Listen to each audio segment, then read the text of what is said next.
Please just talk to your neighbor. They're too nervous. Just talk to them. Tell them the topic. Tracing your childhood in parenting. Do you know your personal history? Your early childhood experiences shape your behavior and your personality. Your personality combines your experiences with your temperament to shape lifelong traits. When we are born, our brains are not fully developed, but we begin to collect information from our immediate neighborhood at such an alarming rate that by the age of 6, we have already formed our cardinal worldview, how we interact with our world. A child raised up by emotionally stable parents has higher emotional intelligence, and they have a higher chance of succeeding in their personal, relational, and professional lives.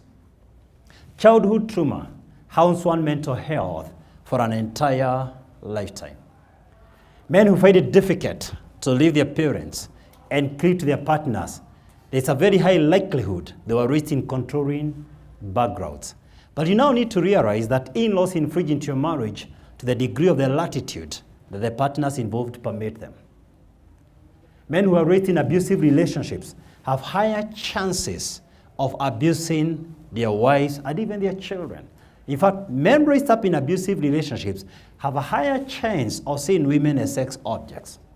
Women raised up in an environment where they saw their father bully the mother, maybe physically or verbally abuse the mother, they have a higher chance of becoming aggressive in marriage, at times with fatal consequences, or walk out of that marriage at the slightest provocation, hence the increasingly high divorce rates in the world today.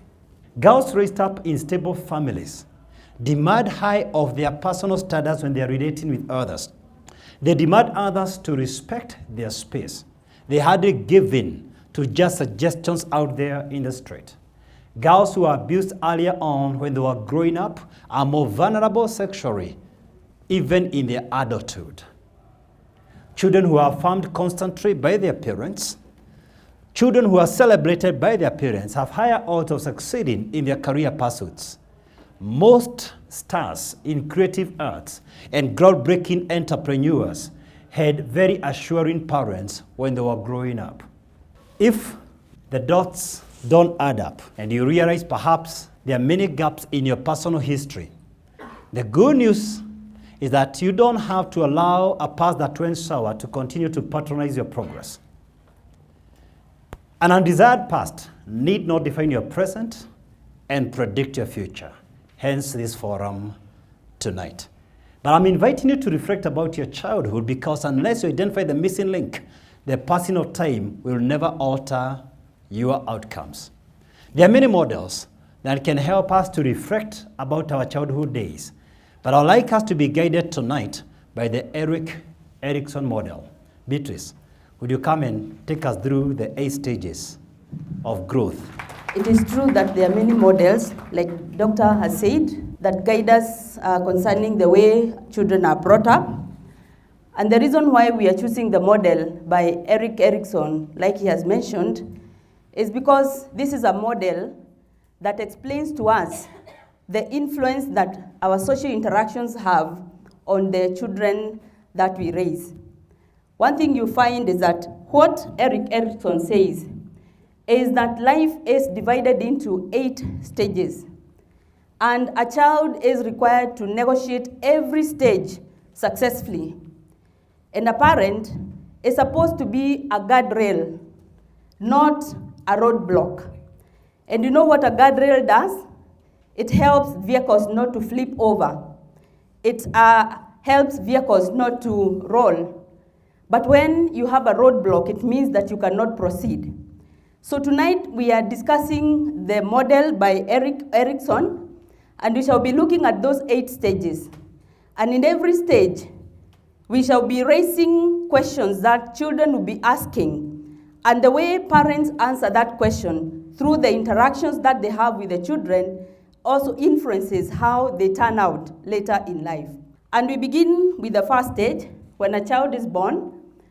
A child, when he's thrust into the world, This is a baby who has been used to a good environment in the womb of the mother, where the temperature is correct, the food comes at the right time, there are no struggles, there is no noise. And then suddenly they are thrust into the world. And they are completely dependent on the parent to help us answer this question: can I trust the world? That is the question that a child of 0 to 1.5 years will be asking. Because when they are born, they hear noises, there are lights in the labor ward, there are people celebrating, there are people ululating, it's a boy, it's a girl, and they're wondering, what kind of world is this? Where is all this noise coming from? And they're asking, can I trust the world? And the mother is the most important person for the child at this age. And how the child is nurtured. When a child is born, we find that in most hospitals, they encourage the mothers to spend the nights with the baby, to sleep with them, to hold them close to them, so that they can feel the warmth of the mother, they can be nurtured, and they can develop a bond and an attachment with the mother. And we'll find that there are times when a child is born, and maybe the mother passes on, and that child lacks that nurturing. And there is a research that was done in a nursery where newborns are kept. And in one part of the hospital, there were babies who were very quiet, and others were very noisy, same age. And somebody asked, why are these babies quiet and others are noisy, and yet they were born the same time? And the answer was, the babies who are noisy, they are noisy because they know that once they cry, someone will come to feed them. Someone will come to change their diapers. But the ones who are quiet, they have been crying like normal babies, but then they realize that no one is coming because their mothers are not there. So what are we saying? That during this stage, a child who is nurtured well, when their diapers are changed in good time, they are not allowed to stay for long with wet diapers. Some of them are neglected and they develop bed sores. And such a child, they develop the vice of mistrust. So we are saying at the age of 0 to 1.5 years, the child either develops the virtue of trust or they develop the vice of mistrust, depending on how they are handled at this stage. And we are saying that parents who are detached, parents who are emotionally distant, they bring up children who are hesitant in life.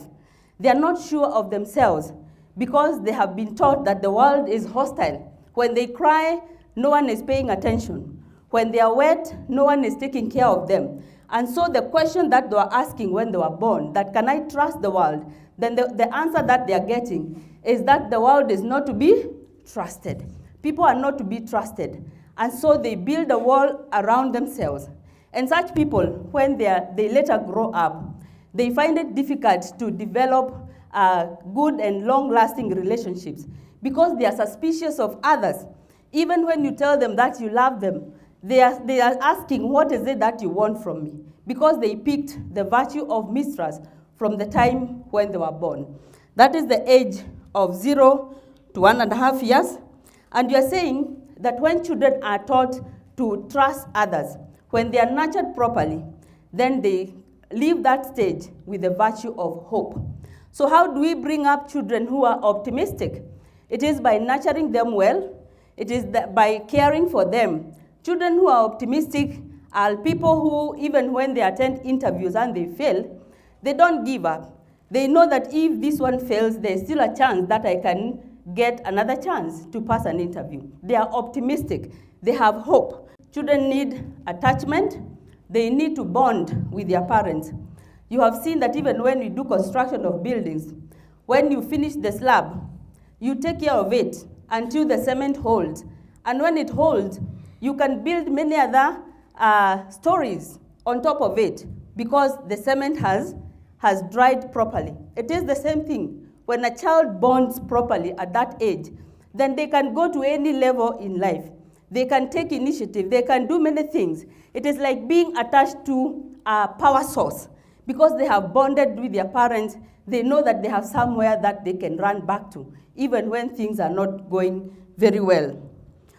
So from that age, we are saying when they are nurtured well, they develop trust. When there are issues, they develop mistrust. Then from the age of 1.5, to 3 years, that is the stage we call the Tatra State. And the virtues that we develop at this stage is the virtue of autonomy or shame. What I'd have to 3 years, the most important thing that will be happening at this stage is toilet training. Is that the stage when we train them to go to the toilet? Toilet training. And how children are handled at this stage also determines how they turn out later in life. When they are being toilet trained, the question that a child is asking is it okay to be me? At this stage, they are asking, even when I mess myself, even when I break things, because at that stage, they're also learning how to crawl, they're learning how to walk, there are a lot of breakages in the house. So they're asking, is it okay to be me? And they're looking around at their brothers and sisters, and they can see that their brothers are clean, the sisters are clean, they are not as dirty as they are. So they're asking, is it okay to be me? And it is now the parent to affirm the child, and also to remind them that though they are dirtying themselves at that stage, a time will come when they will be able to stay clean, just like their brothers. And we find that it is not all parents who are patient with children when they soil themselves. Are there children who are beaten when they wet their beds? Are there others who are beaten when they soil their clothes? Yes, there are parents who want the house to be sparkling clean. They beat their kids, they shame them, they call the others to come and see what he has done to themselves. So what are you teaching this child? To be ashamed of themselves. But we know that at that age, it is a stage that will pass. And a parent needs to catch the child doing the right thing. When they use the potty correctly, it is the time for parents to affirm them and to make them feel that they have done a good thing. But when you shame them, then later in life, they become people who are hesitant because they can still hear that voice of the mother telling them how dirty they are. And remember, I like reminding parents that yes, you may manage to maintain a clean house, but remember, at one time, you will have that house clean and spotless, but all the children will have left. They will have left. And you'll be left with the house to keep it as clean as you want, but you'll still be lonely. So it is good to savor the moments when we have our children. It is a good thing also to affirm them, even when things go wrong. And there are two personalities that emerge at this stage, depending on how the toilet training is done. When children are being reprimanded for soiling their clothes, they learn to repress. They learn to repress, and when they are allowed to just do it anywhere, you know, there are parents who are out of control. The children can go to the toilet anywhere. They can soil any part and no one is trying to correct them. Then they learn to be expressive. So those are two personalities, repressive and expressive. A repressive person, let alone in life, they are the people who become, sometimes they can become mean. They can repress not just what they were repressing at 3 years, but sometimes they repress information, they repress love, they repress affection. These are people who find it difficult to give themselves to others because they learned to be repressive. And this is a person who sometimes can become very secretive. You find a person who stays with you for 2 years. They are collecting information about you every single day. They are eating with you. They are laughing with you. And in the evening, they make notes about what they observed about you. And they are not telling you, collecting information about you. And when they have done enough, then they release the information to the people who need it. And they go away. And they arrest you and do with you what you want. They were eating with you and sleeping with you and walking with you. But then you never knew that they were collecting information about you. Repressive. They can keep it to themselves for long. That is the autonomy versus shame. And you're saying that when it is done well, when the toilet training is done properly, a child learns to be autonomous. That is to be independent, that they can do things for themselves. Actually, when they wake up in the morning and the bed is dry, They are screaming to the mother, come and see, my bed is dry. And it is a moment for the mother to affirm the child, to make them feel good. And behavior that is encouraged is the one that is likely to continue. But when you reprimand and punish, that behavior will continue. So you find that a child who is affirmed, they learn to be independent, and they want to do many of those things which are good so that they can hear the mother and the parents affirming them. From that stage, and remember we are saying that when a stage passes and a child has not done what they are required to do, at one point in their life, they will still come back to pick what they left at that stage. It is like a resource. It is like a hidden gadget that they will walk back and pick. What do I mean by this? You find that a person passes a stage, maybe a teenage, which we are coming to, and they were not allowed to do what a teenager should do. So you find that at 40 years, someone is coming back to pick things that are meant to be done by teenagers. You find a 40-year-old woman who still wants to put the ponytails, are they called boob tops, to dress like a teenager. And you're saying, why is she behaving like a teenager? So what is it that you left in that house of teenage? That's what we are saying, that it is important for us to learn what are the needs of a child at every stage, so that as parents, we guide them to make sure that they pick everything that stage requires of them, so that as they are transiting to the next stage, then they are confident enough to take up the challenges of the next stage. So from that stage, we find that they live with the virtue of willpower, that I can do it. I can keep my clothes clean. I can stay clean like my brothers. So they have the virtue of will. Then we come to the next stage of 3 to 5 years. And this is the stage of initiative versus guilt. So we are saying that at the end of this stage, a child will either have picked the virtue of initiative, that is taking initiative, or they will have picked the vice of being guilty about what they are able to do.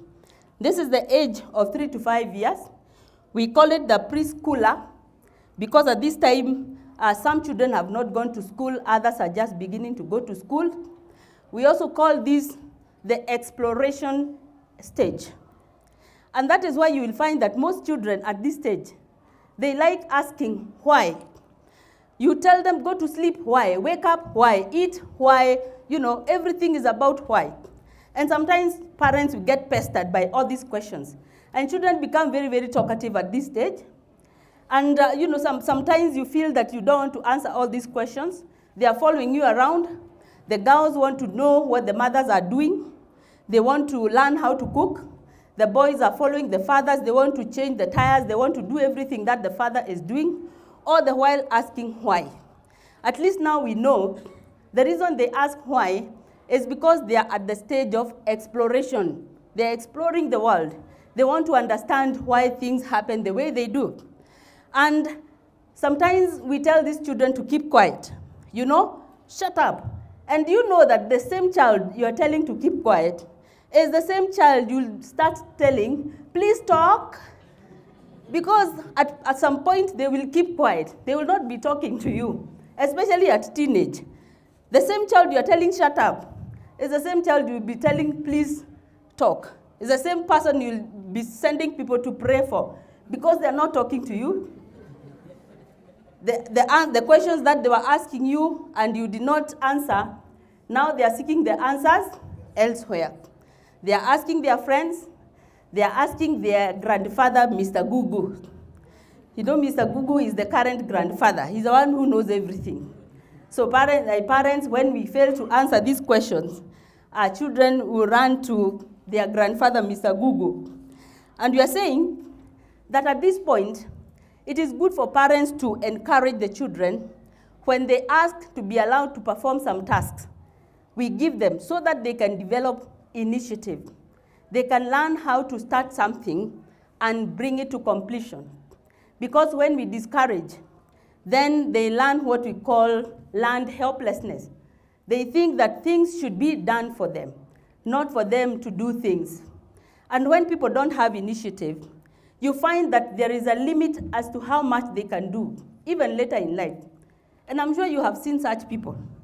You send someone to buy for you 2 kilos of sugar, and they come back with the money. They tell you, I didn't get. And you're saying, are you sure they don't have sugar in the supermarket? Then they tell you, it's not that they don't have sugar, but they don't have it in 2 kilos. You know? So without rolling your eyes, you tell them, please go back and buy 1 kilo plus 1 kilo equals 2 kilos. Because they learned not to take initiative.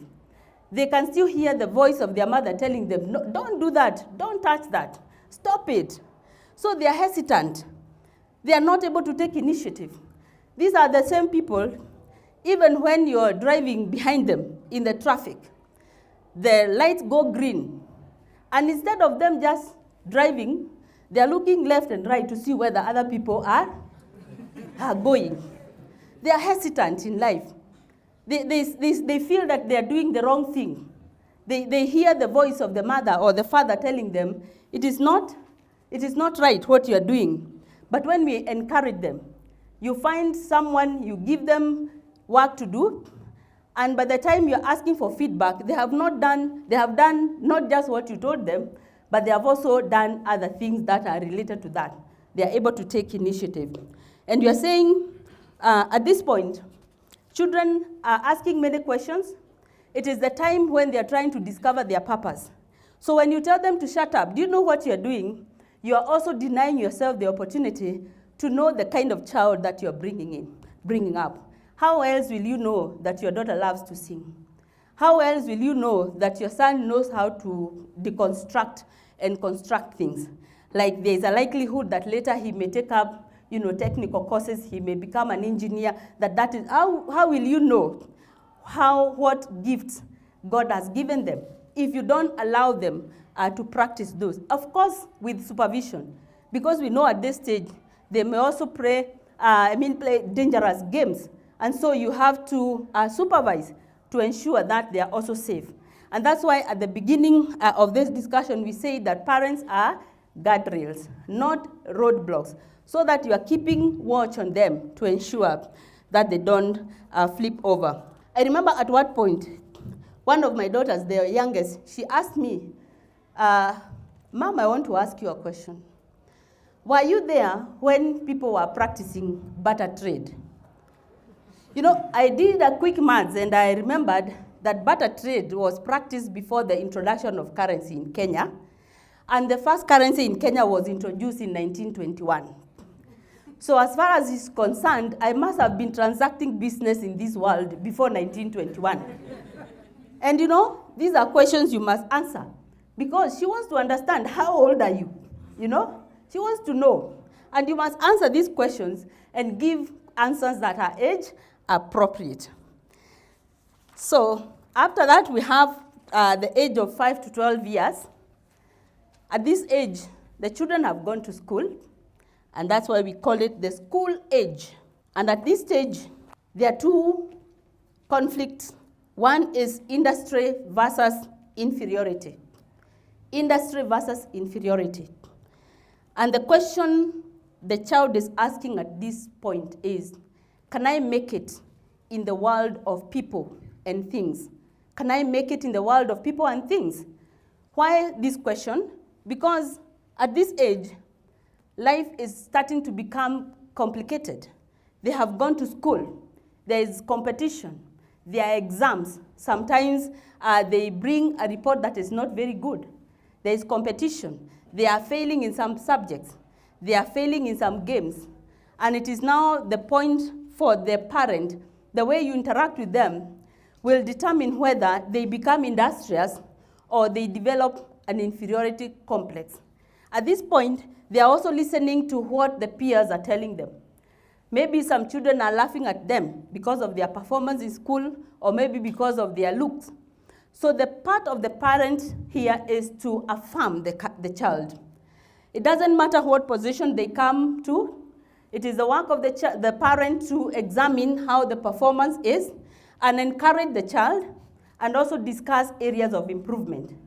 But you know that in our attempt to encourage our children, when they come home and they are the last in class, you just tell them, you know, when you turn the list upside down, you will be number one.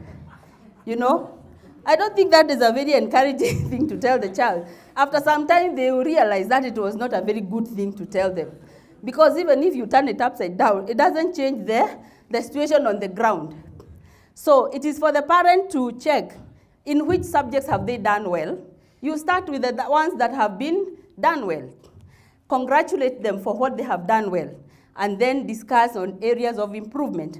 Because if they have been bashed in school, other children have received rewards, they have come home with nothing, and the parent continues on the same line, discouraging them and reprimanding them, then they develop an inferiority complex. And actually that performance worsens instead of improving. But when we affirm, when we encourage, then they learn to be industrious. Because the next time, they will want more praise from the mother and the father. And what will they do? They will work harder because they want to hear those positive remarks coming from the parent. So how we handle them will determine on whether they become industrious or they become inferior. So we are saying the question they are asking at this point, can I make it in the world of people and things? And so the interaction that you have with them, you will be telling them that, yes, you can make it. Yes, you can do it. You can make it. And so even later in life, when they are grown, they will be trying out new things because there is a voice that is driving them right from the time when they were young that told them you can make it, that told them you can do it. However bad their performance may have been, you find that it goes on increasing. And at that point, they develop the virtue of competence. Then after that age, then we come to the age of 12 to 18 years. This is the age that most parents dread. It is the teen age when your child becomes a complete stranger, when children become teenagers. For at this point, the parents become the most ignorant, the most unfair, and the most outdated. And you know, they look at you when you are talking to them. In fact, they make faces because they are wondering, I mean, how do you survive with this level of ignorance? You know? They are looking at you and wondering, I mean, you need a guide even as you go to town and how do you survive, you know? Because they know everything. And their peers, their opinion is regarded better than that of the parent. In fact, what you tell them, they disregard. They will not even listen to the end of the sentence because they are waiting to tell their peers what their mother was saying, what the father was saying, and they will laugh the whole night. Because, you know, this level of ignorance, you know, teenage. And yet, as a parent, you know, sometimes we start fighting with our teenagers. And this is not the time for fire as parents. It is the time to remind yourself that this child is going through a turmoil of emotions. They are at the crossroad between adulthood and childhood. They are trying to negotiate. Who are they? Because even the existential question that they are asking themselves at this stage is, who am I and what can I be? It is a very confusing time even for them. And at this point is where we say, as parents, you need to guard your heart and your mind so that they don't drive you. You have to remain sane, even for the sake of the others, and also for the sake of still that child when they leave that stage. They will still need you. So it is for you to guard your heart and your mind and remind yourself, I am not the teenager here. This boy or this girl is the one who is in teenage, not me. So sometimes they want to talk to you, other times they don't want to see you. And when they don't want to see you, it is good for the parent also to give them time to resolve what is going on inside them. It is good to give them time to also reflect on what is going on within them. And at this teenage year, it is also very good for the parent to be watchful of what the child is doing, the relationship that they are getting into. Because remember, we have said that they are asking, who am I and what can I be?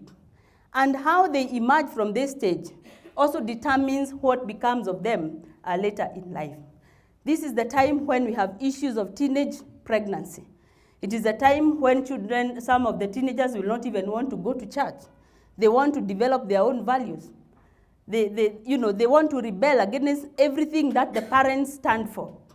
It is that stage of teenage, and the parent has to stay grounded and also give correct information to the teenager. Because the virtue that we want the teenager to emerge with at the end of this stage is the virtue of fidelity. Fidelity. Can sometimes they form many relationships with the opposite sex. So you need to point out to them that it is good to have the virtue of fidelity. Because when you emerge from this stage, having learned that you can have a relationship with one person, it becomes very helpful. Because the next stage is where we'll be expecting them to start forming stable relationships that may end up in marriage. And the virtue of fidelity is very important in marriage. So we have to be the guardrail, ensuring that they don't get mixed up, much as they are in that teenage. And we are also reminding them about the values that we stand for as a family. Because sometimes they can come up with values that are very strange. Remember, they are trying to rebel against everything that you have ever taught them. Because as far as they are concerned, you are very outdated. And we are saying that they emerge from that stage. When they are guarded properly, when they are guided properly, they emerge with the virtue of fidelity, which becomes very important for the stage that we are getting into, the stage of early adulthood, that is 18 to 40 years. 18 to 40 years, it's a huge gap. It's a huge bracket. Early adulthood. And this stage, we call it the stage of intimacy versus isolation. Remember, they are just emerging from teenage. They have emerged from that teenage with the virtue of fidelity. And so as they enter into the stage of intimacy versus isolation, we are expecting that they will start forming relationships that are stable, and that they can, those relationships can end up in marriage. And you can imagine a teenager who has not learned to have fidelity, to stick to one person, then it becomes very difficult for them even to settle in marriage. And why we say the age of 18 to 40 years, it is expected that between 18 and 40 years, most people will have settled down in marriage. But I'm not saying that if you're here and you're above 40, that the deal is done. It can still happen. But you're saying that after 40, sometimes it becomes a prayer item, even to get into marriage. But then, what is the work of the parent there at this stage? Some parents are hands-off at this time. Some may not be interested to find out the kind of relationship that their children are getting into. And yet, much as we may think they are adults, they still need the guidance of the parents. The parents also need to know the kind of relationships that their children are getting into.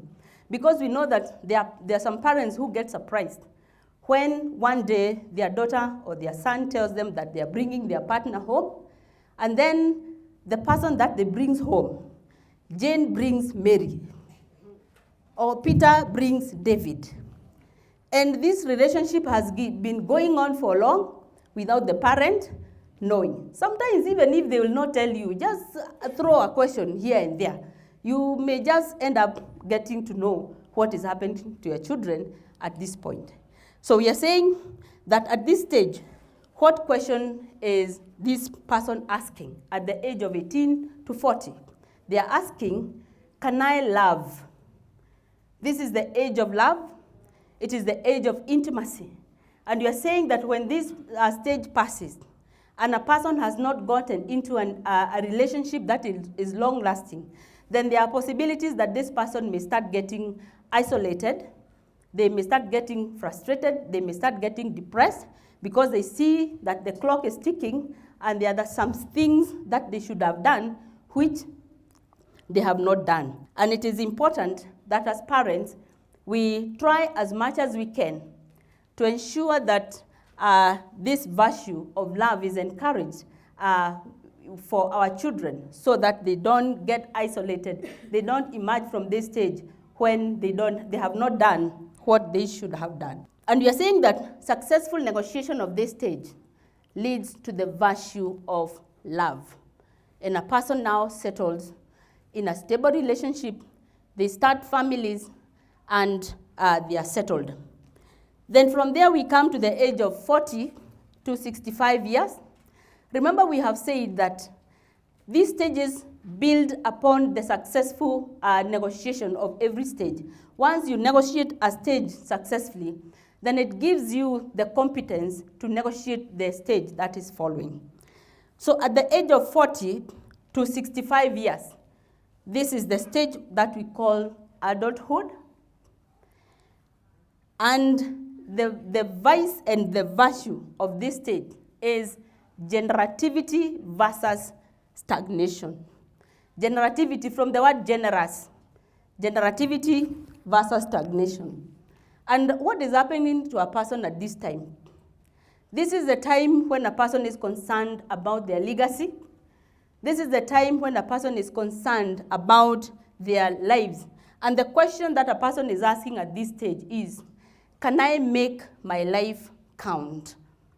Can I make my life count? At this stage, whether you like it or not, you will be invited for harambes.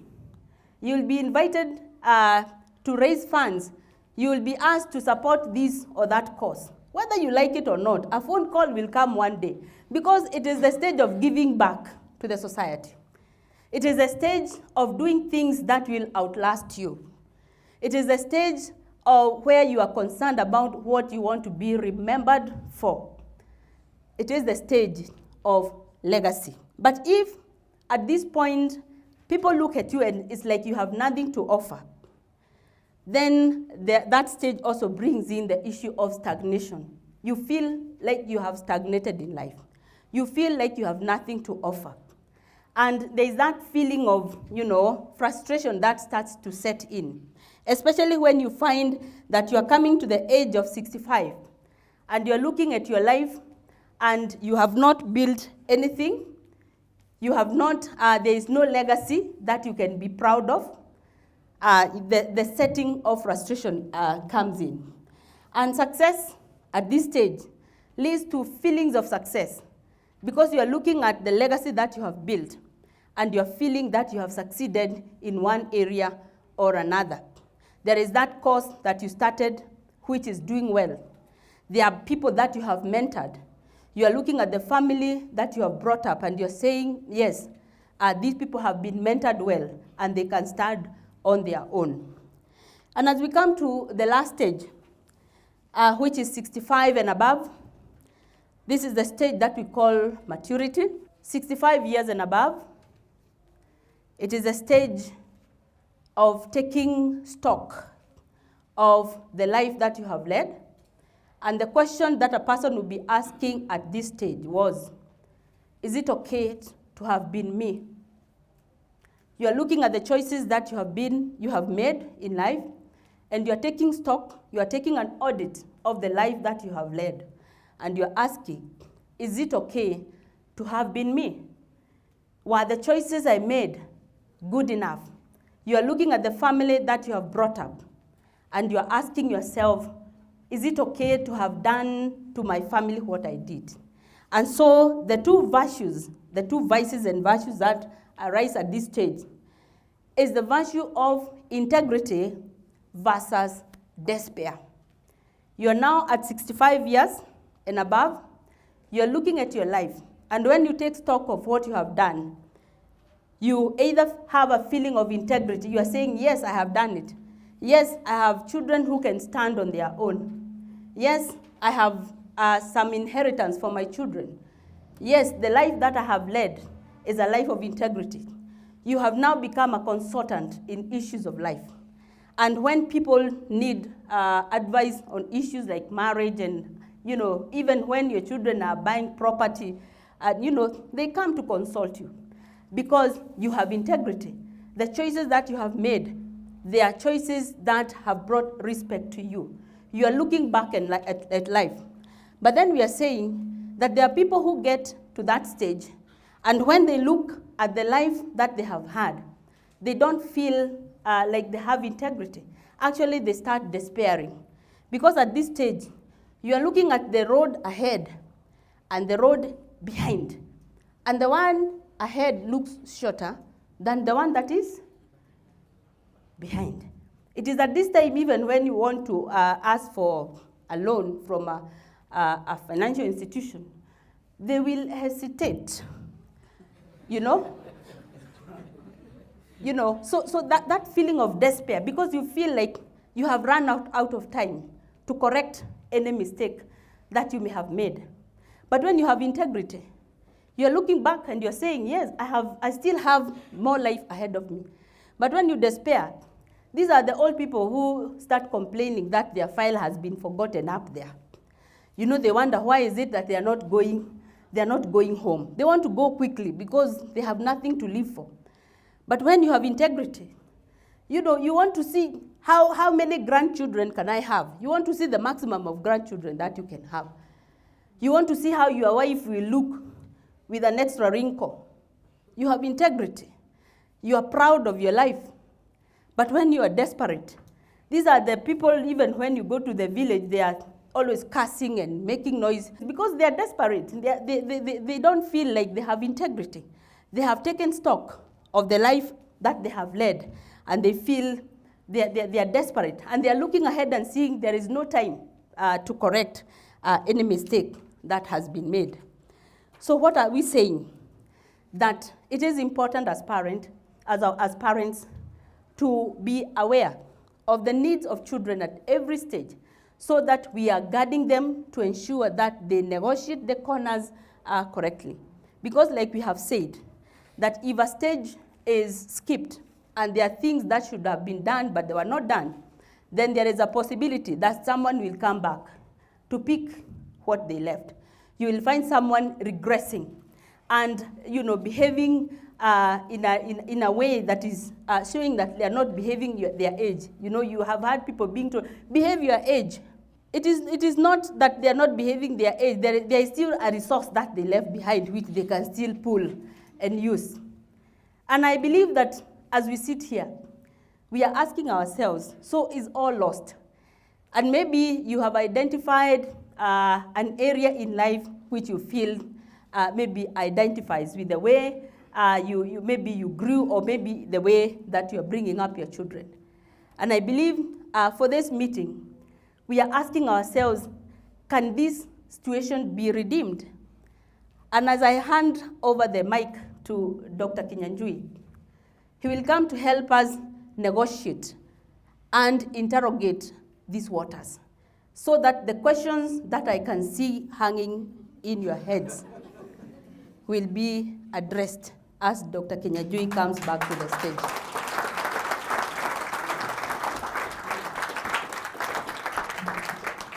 So I'd like to take you back memory lane. Each and every stage, Beatrice has helped us to see how kids grow every stage. Now I want to see whether there's a stage you skipped. That's my role. So I'll be posting after every stage just to check whether you need to pick up from where you left. The first stage she gave us is between birth and 1.5 years. And she called it trust versus mistrust. Are you there? And I want to ask you a question. Do you find it difficult to trust people? Do you hold people with suspicion? Are you suspicious of strangers? Do you find it easier to mistrust your employees than to trust them? You have to check every coin, not because we are fighting accountability here, but you hold people with suspicion. You hold people guilty until they prove their innocence. Do you find it hard to trust your husband or your wife? Let me tell you this. If you show people you trust them, they will make every effort to preserve your trust. If you show people you don't trust them, they will go an extra mile to confirm your fears. There are even single people who could be listening to me here, and you can't take someone for a date. You fear what they are going to do with you on that coffee date. And here I'm suggesting tonight, give people an opportunity. Communicate your boundaries before you get involved emotionally.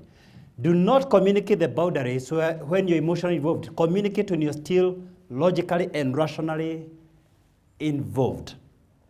So the real question is this: could you be here listening to me and trust is an item that you truly lost? Are you struggling with this item? Ask your neighbor, did you skip this stage? If you're sitting next to your husband or to your wife and they're here tonight, let them know while the memory of infancy fails you, rumors from close relations suggest you are neglected at this stage. There is something you need to deal with. And if you're a parent listening to me, at this particular stage between birth and 1.5 years, I recommend stay with that suckling baby. Go beyond the 2 weeks paternity leave. Go beyond the 3 weeks maternity leave, especially if both of you are working. I suggest tonight take 1 year leave as a mother. Jobs will always be there. Businesses will always be launched, but the growth of your child is irreversible. Stage number 2. And this is the stage Beatrice described between 1.5 years and 3 years. And this is the stage of autonomy versus shame and doubt. Are you there with me? And here's the big question she's asking us tonight. Could you be suffering from shame? Could you be doubting yourself? Where does it start? Between the ages of 1.5 to 3 years, kids hear an overwhelming no, don't, stop. They begin to walk and you stop them, because when they were crawling, you look forward to the day they were walking. When they begin to walk, you tell them to sit down. They couldn't talk, so you kept on encouraging them. You're excited when they said mommy for the first time, when they say daddy. They begin to talk a lot, you try to silence them.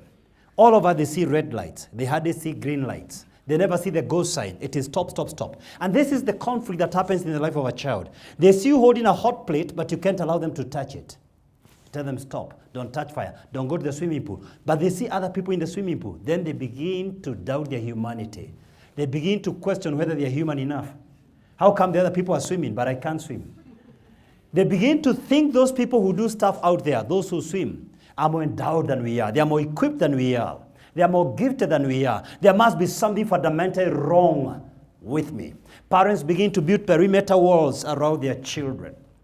They demarcate what the child can or cannot do, be or never become. And you could be here, and let me tell you whether you skip this stage. Here is the acid test. Is it possible you're in a relationship that is killing you, but you can't quit because they told you must stay there? They drew perimeter walls around you and told you can't walk out of it, but they never told you if you subject yourself to verbal and physical abuse long enough, your life will become vegetative. They just told you to stay the course. Mama ni kuvumilia. Is it possible you're with a boss that pours veto into your life? They shout you down, but you can't quit that job because you're told to hold on to that job. You are the soft spot of every frustrated person in the marketplace. And you know what? Within 60 seconds of anyone meeting you, they can tell the standard by which you live. Every word you say, every act you do tells people the standards by which you live. And I challenge you today. It is time you affirm your authority. Don't allow people to just walk all over you. Raise your personal standards. Demand utmost respect when people are relating with you. Refuse to become the errand boy in that organization. And even if you try to become, your boss will still bypass you when they are raising others up because they differentiate between an errand boy and a strategic mind. So here is the deal. Could you have skipped a certain stage and look at your neighbor and ask them, is it possible? This particular stage of autonomy, you lost it. And you're still dependent on others. I want to remind you this. It is your job as a parent to prepare your child for the road, but not to prepare the road for your child. Stage number 3. We are talking of the years 3 years to 5 years. Some people suggest up to 6 years. Let's call it up to 5 years. And this is the stage of initiative versus guilt. And I want to ask you tonight as you listen to me, have you ever started anything on your own?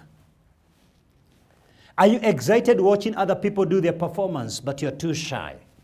You've been comparing your behind-the-scene performance with other people's highlight performance, and you get cowed down by what you see in other people. Are you a senior bachelor listening to me and you can't initiate a family because you don't have the money, the dream money you had before you get a wife? Are you a married person and you're losing your marriage because you cannot initiate peace? Are you starving sexually because you can't initiate? You are always at the mercies of your spouse's mood swings. You have problems with initiatives. You are even coerced to come for this forum tonight. What projects do you ever initiate? Let me tell you this. One of the things I learned is to laugh at myself. I initiate projects every year, many. But let me just mention one for last Saturday. I never said it that last Saturday, but I'll tell you right now. I know there are many people with questions. When I decided I'm going to start Dr. Kenya Junganga Speakers Award, my conscience was clear. I had every intention to buy a Subaru Impreza. Guess what we gave? A Nissan March. And we are recording, and I'll take this viral. I had every intention to take people to Dubai. Guess where we are taking Jackie? To our Kenyan coast. What have I learned? History will be on my side that I took an initiative than those people who keep on desiring. Let me tell you something. No one gets it right the first time except God. You will never launch a project the first time and everything goes 100% as you anticipated. If you're too concerned with how people will talk about you, how they will think about you, you will never initiate any project. Don't shy from meeting that stubborn customer. You will be objected anyway. You must face objections, and that's the line between success and failure.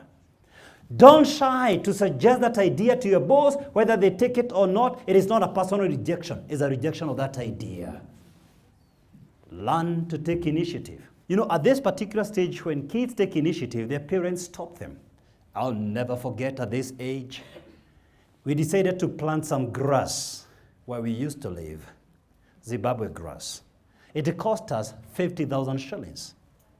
By the time the garden was done, our son Zeke found a very nice ground to go and play. He soiled himself, he messed up expensive grass. And my master came and said, "You have no clue what Zeke has done. Just come and see." You know what I told her? We are not raising grass, we are raising a boy. Let me tell you this, there are times a girl will cut papers in that house and begin to sew them into pieces. You never know whether they will become a fashion designer. Her talent is more important than your carpet. Their talent is more important than spilling that cup of milk. Create a secure environment for failed experiments. Many of you right now, the reason you never initiate anything is because when you spilled milk, when you broke a glass, you were beaten so thoroughly. Up to now, you are haunted by any initiative. Just find out whether that's your neighbor. Has the world silenced your voice? Has somebody doubted your capacity? Don't extend this to another child. Don't let another kid go through the same. The number one reason why very few projects are initiated in Africa is because when you began doing those trials, why do we have trials in an experiment? Because trials fail. When we began those experiments, someone silenced our voice. Someone told us to forfeit what we were doing. I think maybe for some of you, this is what you need to break. Stage number 4, from the years 5 or 6 all the way to the age of 12. This is the stage of industry versus inferiority. And the question I want to ask you tonight, do you feel not competitive in the marketplace? Even when you give it your very best, a stronger personality pushes ahead of you right in your profession before your very nose. And you are bypassed in promotions. You are the obvious victim of job loss. And now you've been wondering, what's wrong with me, oh Lord? Where did I go wrong? Where did I drop the ball? Someone destroyed your industry earlier on. And this is the time to pick bits and pieces and begin to knit them and to deal with our past. If you find yourself not competitive in your profession, I think this is the time to reflect. And here's the question. Could you still be suffering from inferiority? Someone watered your efforts earlier on. And if that happened, what can we do? The first remedy I suggest to you today, Stop listening to anything negative, whether one-on-one or whether radio, whether reading materials. Purpose from this forum. The first thing you'll do when you wake up is to listen to something inspirational or to read something inspirational. Before you sleep, purpose to listen to something inspirational. Keep hearing that voice that says you can make it. You can do it. You know, I normally drop my son for football training Saturday mornings. If you ever heard how we speak in the car, you may never come for these meetings again. This is what I tell the boy before he goes to play. We lock the car, put some AC. Hit that thing hard, hard. What did I say? Hard! Oh, at the University of Nairobi, they can hear it. That's how we shout it. He comes back home, guess what? There's a hurting elbow. There's a hurting knee. Or a torn skin. If the first person he meets is the mother, they begin to nuzzle the wounds. If the first person he encounters after coming home is me, he doesn't tell me about where he's hurting. He tells me, we scored! Hard! Let me tell you the truth. Football hurts. Rugby hurts. Hockey hurts. But childhood plays do not kill. Let that child deal with other children. Do not overprotect them. Let them learn to deal with sibling rivalry as much as practically possible. Do not offer an omnipresence for this child and create a dependency syndrome. Don't be an almighty to this child. Let them deal with life because the world where they live is harsh. The world where they live is tough. And perhaps somebody kept on shielding you from battles out there. You know, in the football field, where the boy, where we drop the boy, they have their own language. They don't use words. My son Zeke tells me they do something called body check. It's not normally soft. It's not a hug. They do body check. And I'm telling you, by the time he comes home, the shoulder is aching. But that's what it takes Babe to win World Cup. The next stage is the stage of adolescence. And this is the stage of identity versus role play or role confusion. Every girl finds her identity from how she looks and who she loves and who loves her. Never mock a girl's physical appearance. Never make fun of a woman's body. You might destroy their self-esteem to irreparable levels. And I'm not just talking about teenagers here. I'm talking of girls at all ages. Remember, Beatrice defined maturity after 65. So this is a meeting of boys and girls. But at any given stage, the truth is, one of the worst things you can ever tell a girl, she's a tomboy. If you ever do that as a mother, as a father, I guarantee you that girl might start relating with other boys from a lesbian perspective. After all, Daddy said, I'm just a boy. Mama said, I'm just a boy. And they're more likely to be promiscuous, looking for attention, affection, affirmation, admiration. On the same note, men derive their self-esteem from what they do. Never mock a boy's efforts, whether academic or extracurricular. Men's identity is closely related to what they do. They try to prove who they are to the men around, to the boys around. And the moment you mock a man's capacity to deliver, he becomes vulnerable to violence, violent language. He might even experiment with drugs or sex at the wrong time. Your job as a parent is to affirm them and to speak words like this. Boy, if you keep playing that ball like that, one of these days you're going to be a major leaguer. Girl, if you continue dancing the way I've seen, one of these days you're going to buy your daddy a golf course from your stardom performances. This is the time they're looking for that affirmation, and when they don't get it, they will look for it elsewhere. Is there someone listening to me here tonight, and someone tore you emotionally when you were a teenager? Let me start with the women. Is it possible, down memory lane, someone commented about your physique or compared you with your elder sister? You are camouflaged by a cousin or a sister in that place. She was the frame of reference. Today somebody introduced herself to me up here. She realized I don't know her. So she told me, I'm the sister of so-and-so. Could you be that scapegoat whose identity was bowed to your sister's identity, and that has affected you to date? Could you be that man who was told by the other boys you can't hit that ball? You are laughed at because you are bullied by the other kids. It was easier for you to be bullied than the others. What can we do about it today? If you realize that's what you went through, then you need to be more deliberate with enhancing your self-image. Some things sound funny, but they work. Rise up in the morning, look at yourself right in the mirror, and begin speaking words of affirmation.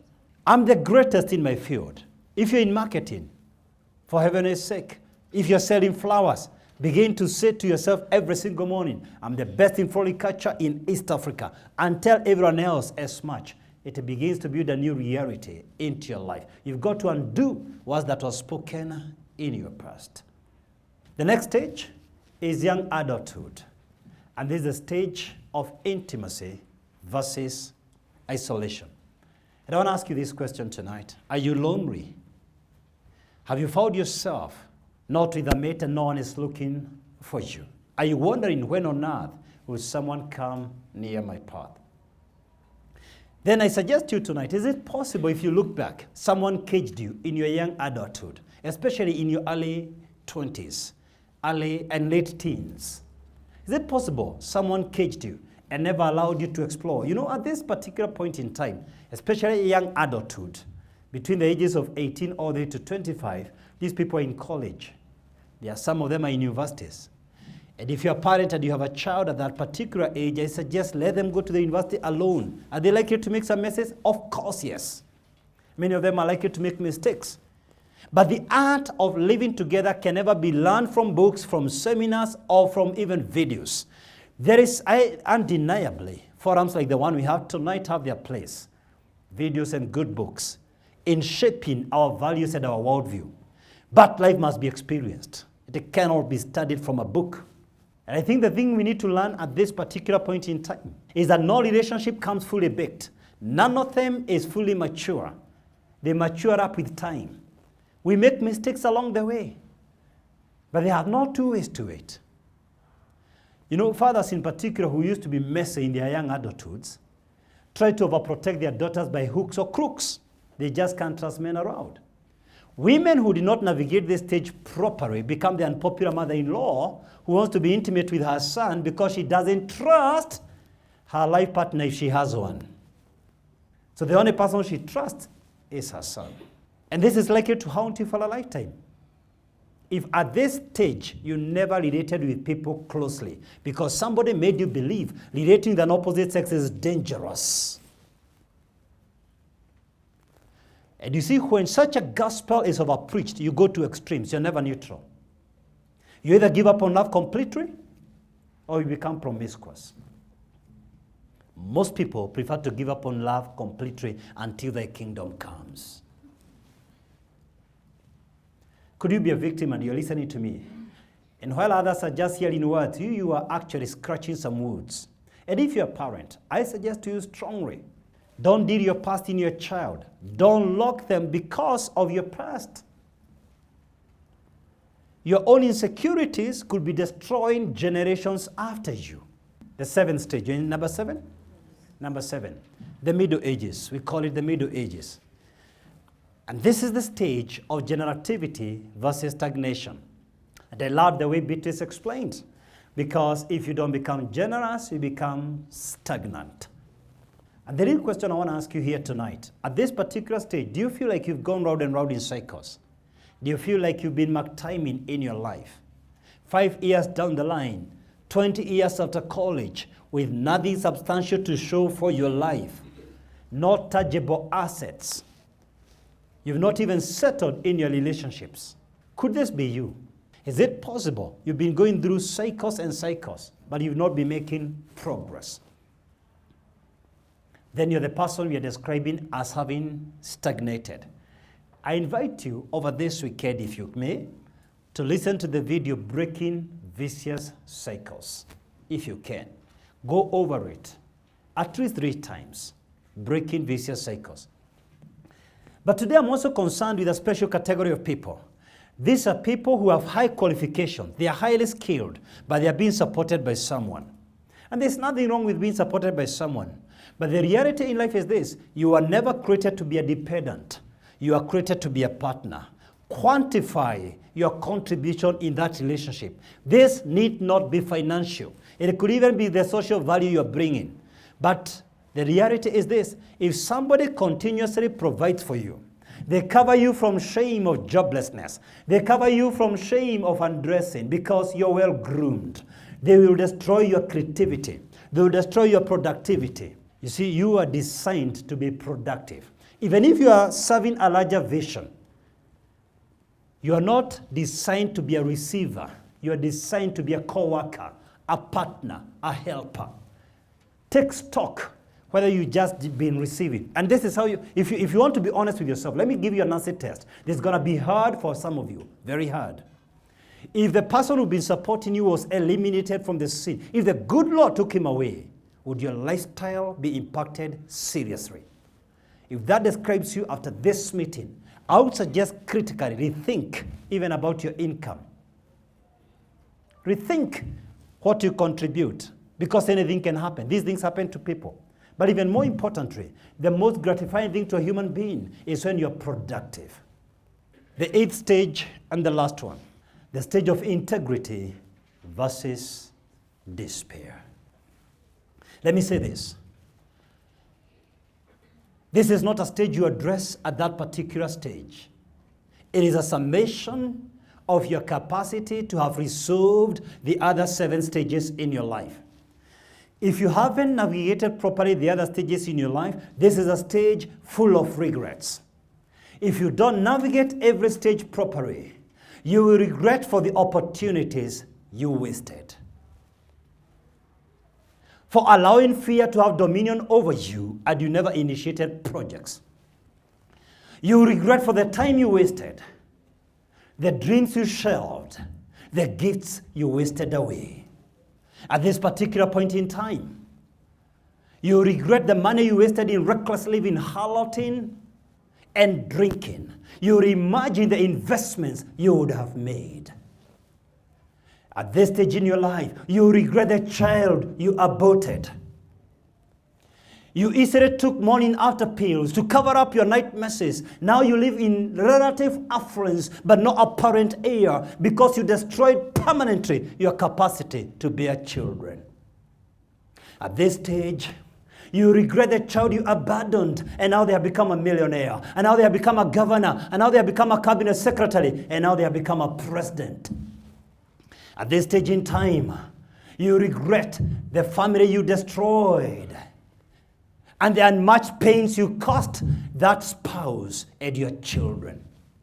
At this stage, you will regret the bridges you burned, the friends you forfeited because of a senior corporate position, and now you live in a tranquil neighborhood with no love, with no friends.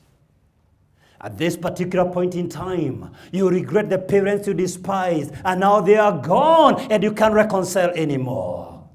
At this particular stage in your life, you will regret the body you neglected.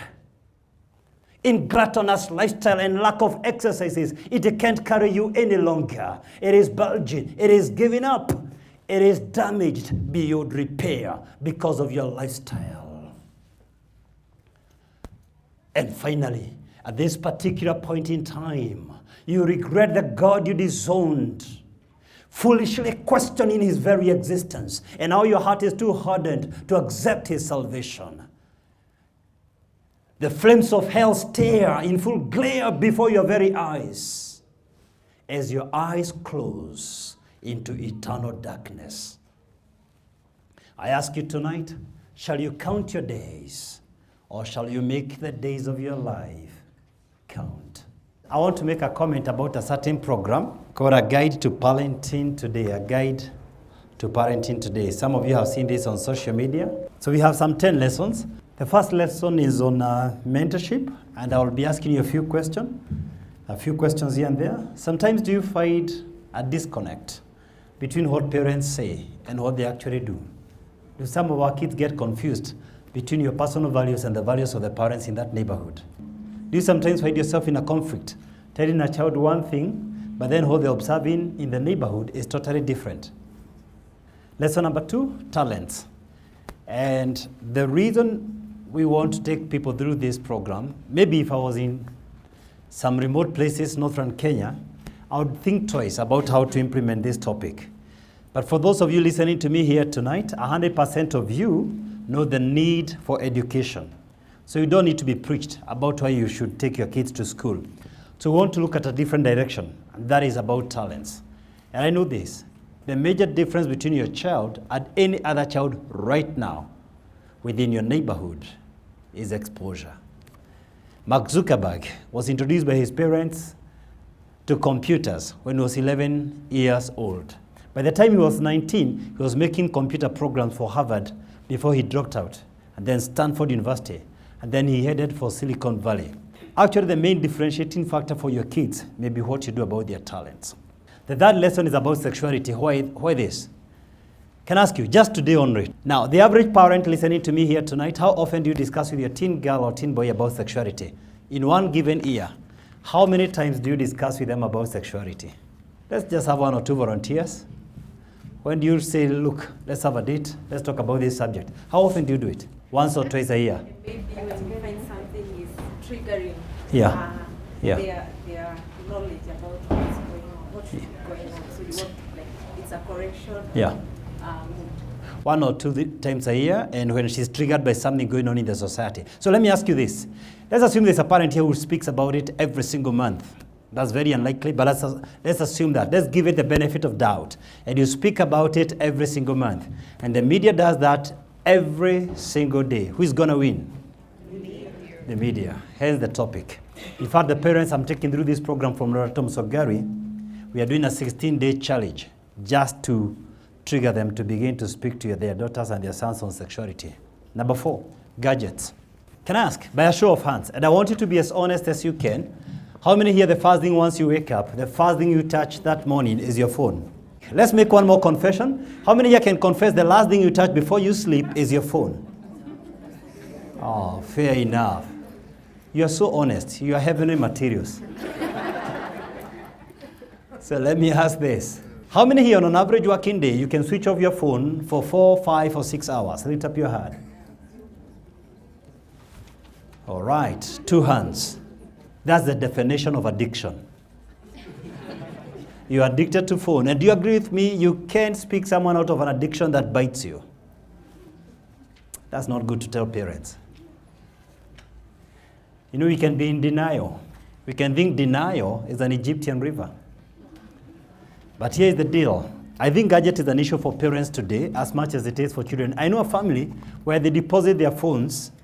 There's a box for phones as they get into the house in the evening. They lock the world outside their house. Lesson number 5, time. How many of you would confess sometimes you have to wake up early in the morning, go home late, your child has already slept and you had to connect every single evening? Maybe on a good week, you can take dinner together twice a week, but more often than not, you do not connect with this child or you don't have ample time because of work. You're struggling with work-life balance. How many in this place? Fewer confessions, but they're there. But that's the essence of lesson number 5. Lesson number 6, discipline. And here what we try to persuade parents is how to use discipline tools for different ages. Say up to the age of 7, what do you do? 7 to 12, 12 to 19. We don't give any advice about discipline. After the age of 19, we leave it to the government of Kenya. But again, there are many questions parents ask me. Corporal punishment. How do we go about it? Doesn't it destroy a child's will, as psychologists tell us? The Bible again says, the rod of discipline will take away foolish from a child. Which is which? These are the questions we answer there. Lesson number 7, communication.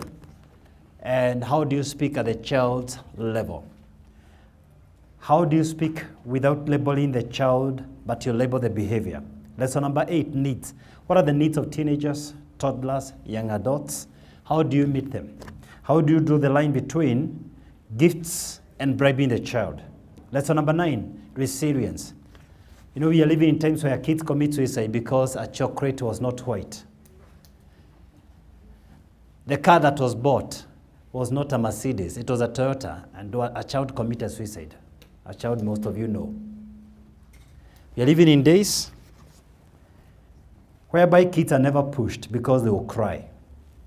How many here can confess? I know we are very few. It's maybe only me and the Rastas. How many walked to school? Wow. There are many others who identify with us. This week, I was coaching some parents. And about 10% of the parents say they cannot release their teen children out of their gate. And I know some of you here cannot do it. One of them told me, Doc, how can you do that? Look at the newspapers. Just read for yourself. Look at the kidnappings. Just look at what is going on. My son, at the age of 8, we started allowing him to go to take a shave 2 kilometers away from our house. Including today, he went to shave. He came home from school all by himself. We dropped them to school every morning, we pick them in the evening, but every single term rather, we allow them to walk to school. Today, Ivy went to the salon by herself, quite a distance. The thing is this, that newspaper you're reading applies for all of us. And you might not be preparing your child for the real country where they will live. And that's the reason we encourage you to take it for sports. Not so much because of the game, but because of building resilience.